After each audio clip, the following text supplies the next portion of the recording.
नमस्कार, आप सभी का बहुत बहुत स्वागत है। मेरा नाम रूबिका लियाकत है। माफ़ी चाहती हूँ, 1 मिनट देरी से आ रही हूँ क्योंकि इस वक्त जब मैं आपसे बात कर रही हूँ, मैं इसी जगह पर हम लोग यानी न्यूज़ 18 इंडिया इजरायली एम्बेसडर जो हैं हिंदुस्तान में, उनसे बात कर रहे थे। और इस वक्त जो हालात बने हुए हैं उसमें इजराइल कितना जिम्मेदार है, पाकिस्तान के किरदार को लेकर बड़े सवाल खड़े हो रहे हैं कि पाकिस्तान मीडिएट कर रहा है, नेगोशिएशंस में हिस्सा बन रहा है, क्या ये सच है? गैस और ऑयल के दाम लगातार बढ़ते जा रहे हैं, क्या इजराइल अपने आप को जिम्मेदार मानता है? कब ये जंग रुकने वाली है? वो तमाम सवाल थे जो हम इजरायली एम्बेसडर से पूछ रहे थे और इसीलिए आपके सामने थोड़ा देरी से आई हूं। फिलहाल गूंज का वक्त हो चुका है और गूंज में किस मसले पर चर्चा होने वाली है, अब से कुछ ही देर में सर्वदलीय बैठक शुरू होगी। जिस वक्त आपके साथ मैं गूंज में बातचीत कर रही होंगी और मेरे तमाम मेहमानों से सवाल कर रही होंगी, ठीक उसी वक्त संसद भवन में सर्वदलीय बैठक शुरू हो चुकी होगी।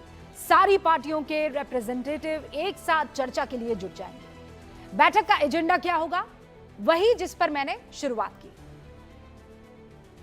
वहां वेस्ट एशिया में युद्ध को लेकर मौजूदा स्थिति पर चर्चा, जिसे अंग्रेज मिडिल ईस्ट कहते हैं।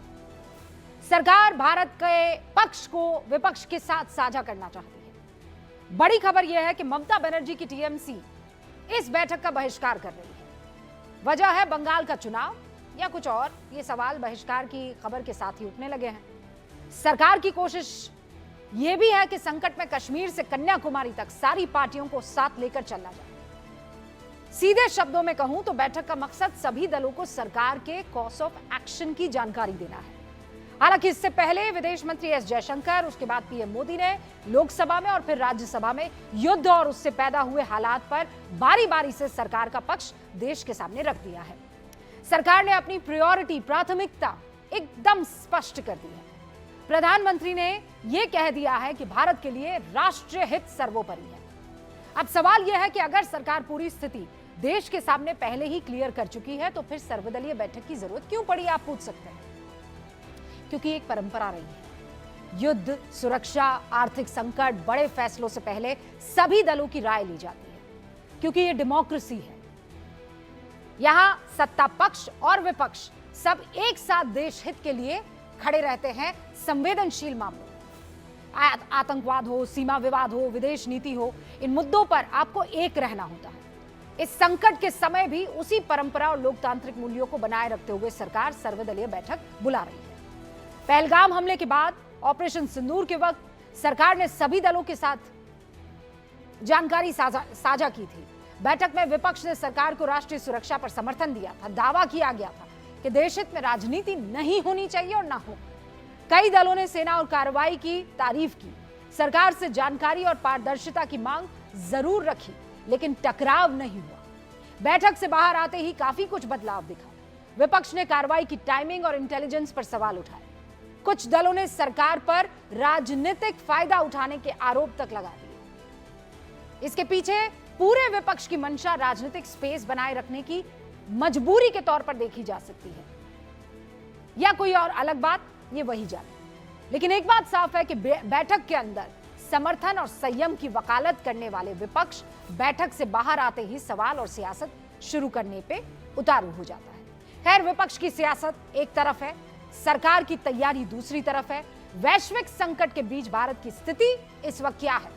अगर इस सवाल का जवाब एक शब्द में दिया जाना चाहिए तो वो है, इस वक्त स्थिति भारत की बेहतर है, बदतर नहीं है।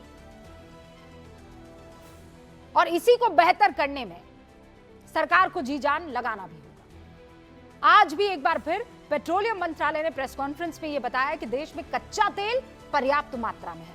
सालाना 26,000 करोड़ टन कच्चे तेल को रिफाइन करने की क्षमता है। देश में पर्याप्त पेट्रोल और डीजल उपलब्ध है। ये बाहर जो आप कतारें और लाइनें लगा रहे हैं, मत कीजिए ऐसा।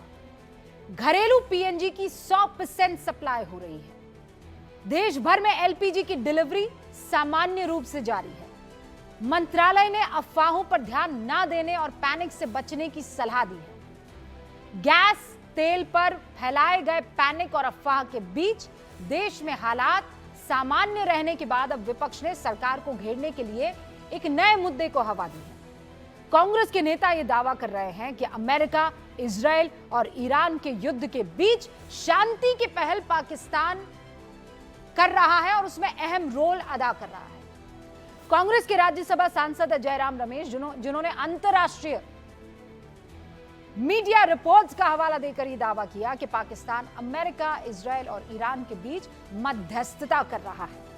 अभी हमने इजरायली एम्बेसडर रुवेन अजार से इस पर बात की, तो उन्होंने कहा कि शब्दों के फेर में मत फंसिए, हमें बहुत सारे मुल्क फैसिलिटेट कर रहे हैं। नेगोशिएशन और फैसिलिटेशन में बहुत अंतर होता है। कांग्रेस मीडिया सेल के चेयरमैन पवन खेड़ा दावा कर रहे हैं कि अब युद्ध विराम का फैसला भारत नहीं बल्कि पाकिस्तान और अमेरिका कर रहे हैं। भारत की महत्वाकांक्षा चीन से आगे निकलने की थी, लेकिन पीएम मोदी ने भारत को पाकिस्तान से पीछे ला दिया। कांग्रेस के एक नेता और हैं सुप्रिया श्रीने, विदेशी मीडिया रिपोर्ट्स का हवाला देकर वो कह रही हैं इजिप्ट, तुर्की और पाकिस्तान जैसे देश अमेरिका और ईरान के बीच तनाव कम करने में मदद कर रहे हैं। इन सब में भारत कहां है, वो सवाल पूछ रहे हैं। कांग्रेस के नेता जिस पाकिस्तान को ईरान अमेरिका युद्ध में मध्यस्थता का मसीहा बताने लगे हैं, उसकी सच्चाई क्या है वो मैं आपके सामने रखती हूं। आज की डेट में पाकिस्तान की स्थिति क्या है? युद्ध के बाद जिस स्ट्रेट ऑफ हॉर्मुज से भारत के 6 जहाज निकले, उस स्ट्रेट ऑफ हॉर्मुज में ईरान ने पाकिस्तान का जहाज रोक दिया।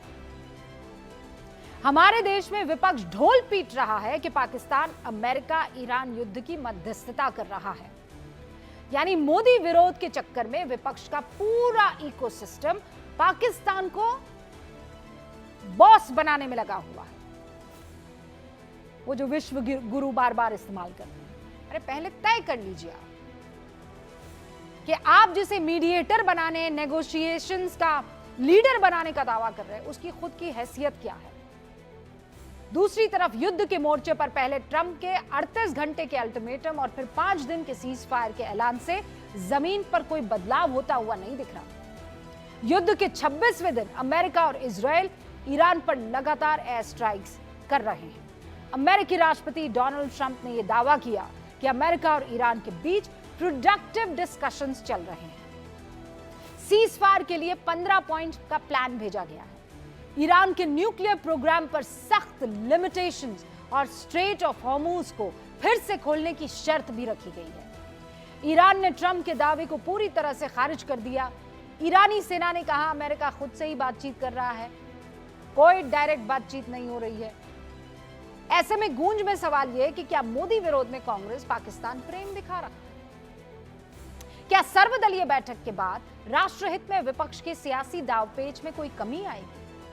क्या संकट की इस घड़ी में सियासत छोड़ विपक्ष देश के साथ, और यह कह दीजिए कि विपक्ष सत्ता पक्ष के साथ खड़ा होगा? शुरू करते हैं गूंज।